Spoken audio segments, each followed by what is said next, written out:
The company I picked was Nike. Nike's identity is the Nike swoosh. Everybody knows what that is. Everyone can recognize that instantly. They know that it means Nike. They're the most recognizable brand logo. Their image is high-end fitness, clothing, shoe, and sports gear store. They use celebrity athletes to endorse the brand, and this will create their image that they are the more high-end and desirable because they use celebrities for their brand. When you think of sports, you think of Nike. Their reputation is they're the world's largest supplier and manufacturer of athletic shoes, apparel, and equipment. According to the website that I found, they generated more than $34 billion. In the 1900s, it was discovered that Nike was using children to make their products overseas in sweatshops and were paying them less than minimum wage. This hurt Nike's reputation, but as a result, Nike had to address these labor problems and set labor standards. They took responsibility for social and environmental conditions. So for corporate advertising, they use emotional marketing. They use this to inspire customer loyalty. They sell themselves rather than a specific products. They advertise that wearing the Nike brand, you'll win. Your sport, your team will win. Whatever sport you play, you'll win.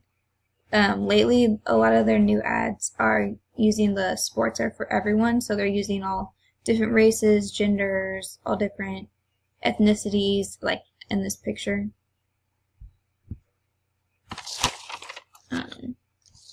Their corporate responsibility, Nike's committed to being transparent about their corporate social responsibility reports.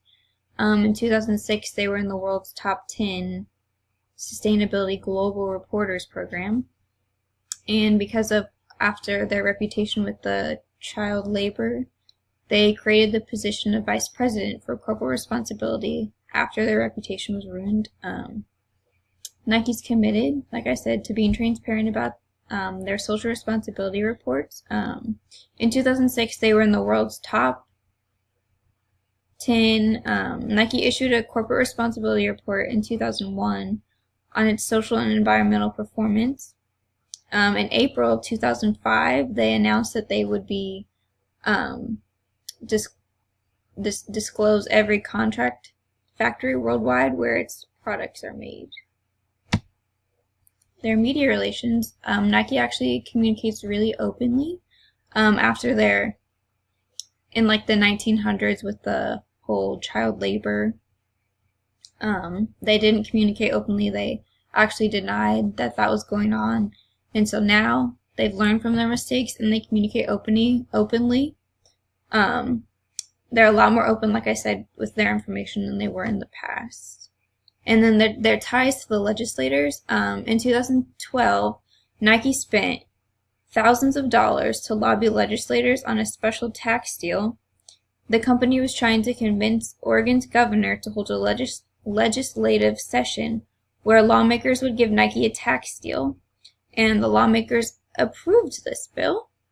And another thing that they've done with the legislators is during Barack Obama, his term as a president, he tried to pass a bill that would give him complete trade accord with 11 nations across the Pacific Rim. And Nike was in favor of this bill, so they wanted it to be passed. And if they said if it was passed, they had pledged to create 10,000 jobs in the U.S.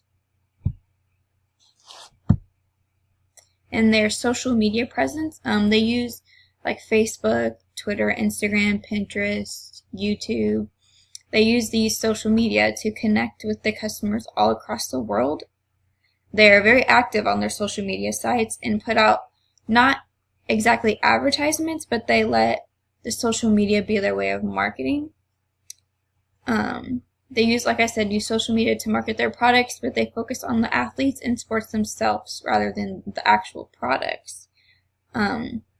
Nike actually has 7.2 million followers on Twitter, and 74.5 million followers on Instagram, so they can obviously reach a lot of people worldwide. And in my conclusion is that Nike's a very successful company, and I think that they got this way because of the way they are using corporate communication, the way that they've used all the things that I've listed. And then here's my works cited.